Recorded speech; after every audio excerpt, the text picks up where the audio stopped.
Another reaction video. Daniel Johnson from Venza here from the Dutch office. Got a couple of friends with me.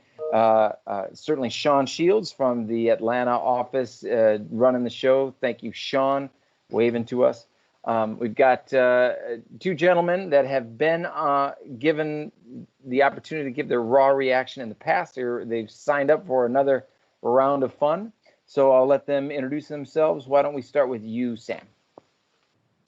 Hey guys, thank you very much for having me back. Appreciate that. I'm Sam Archeampong. I'm from Sertifi, based here in London. I'm Director of Sales, International Sales, and we have an agreements platform. We do e-signatures, e-payments, mainly in the hospitality vertical, but also in the SaaS world as well. Fantastic. Good to see you, Sam. Arthur, mind introducing yourself? Yeah. Thank you for daring to have me back again for a second reaction. We'll see how it goes. Arthur Leliveld, I'm a Business Development Director and co-owner of Index Hospitality. We provide technology to food and beverage outlets in particular, in both hotels and standalone restaurants throughout the world, based in Amsterdam, where it's sunny today. Yeah. I've got my curtains closed because the sun is just gorgeous today. It would be very bright. Lucky to have both of you and know that you're safe and sound. So love having you. So you guys know the routine. Sean's going to share an article. I don't know if you've seen it. We have not talked about it. So everyone watching, these guys are sitting there waiting to see what's going to be thrown their direction. Tenterhooks. What's it going to be? Okay.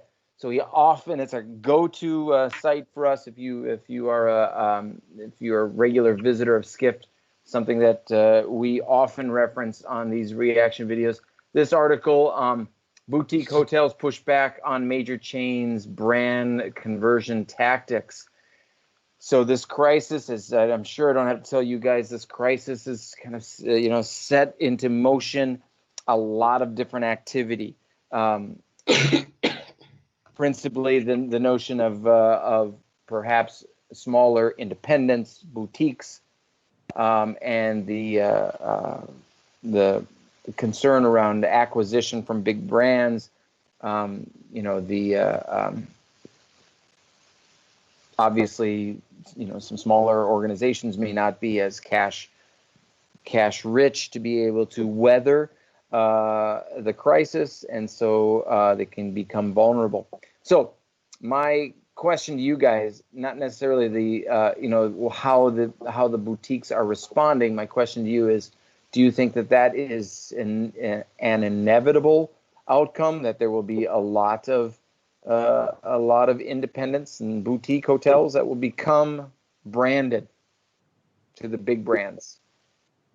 Why don't we start with you, Arthur? Why don't you go first?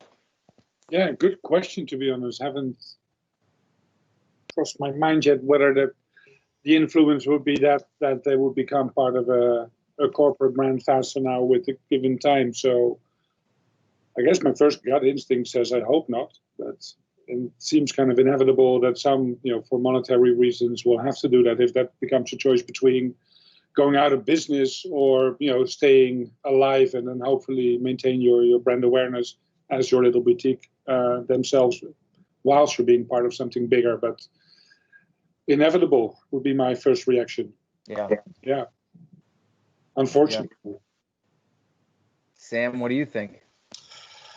I have to agree. It is rather unfortunate, I think, because obviously boutique hotels give us something different. But there's bound to be some consolidation. And, especially, for instance, here in London, we've been locked down for a while now, and hotels and hospitality are really projected to be the last businesses that are going to open up.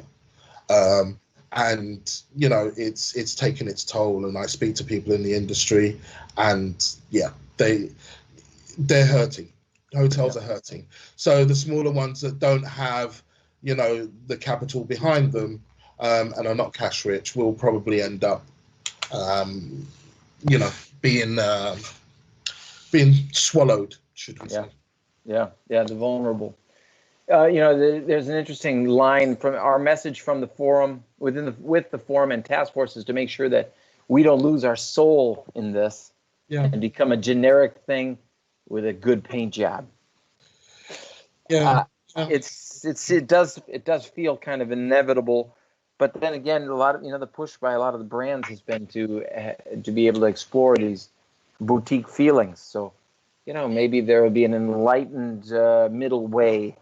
Maybe that's just the Pollyanna in me, looking at the world through rose-colored glasses and hoping that there would be a way that we could have still be able to have these great properties survive without losing their character. I mean, I do see a middle way, if I may just quickly. I mean, there are a lot of the brands now have, as you were saying, their boutique sort of brand. The Hotel Indigo kind of model, right? Yeah, or an autograph collection or a curio collection and so on and so forth. So there still is that opportunity. So it's not bad news or all bad news. Yeah, it's not there is still a way. There is still a way for individuality. Yeah. Arthur, you were saying? Yeah, no, I agree. It depends, of course, who the one is going to be that will swallow them up, so to speak, and whether that brand will allow them to keep their own uniqueness within the brand as a sub-brand. And some of the big corporates do with signature hotels or another way. So there is still hope, but I have to agree with the fact that hotels are hurting badly, and depending, London, Amsterdam, cities where tourism is phenomenal normally, we're 1 to 0. So it is inevitable, unfortunately. Very good. Well, we will have to monitor this and maybe come back in another reaction video in the coming months and see how things kind of played out. Well, I thank both of you gentlemen for your input, and I'm just glad you're safe and sound, and love to see your faces, and look forward to next time to see you physically. So appreciate it, gentlemen. Look forward to it. Thank you. Yeah, Sean, any last passing as we parting words? I hope the private sector goes in and buys these little boutiques, pumps them full of cash, and keeps them live. Now's the time to buy. Good idea. Very good idea. Very cool. Well, thank you, guys. Thanks, everybody, for watching the reaction video, and we will see you next time. Thank you. Bye-bye.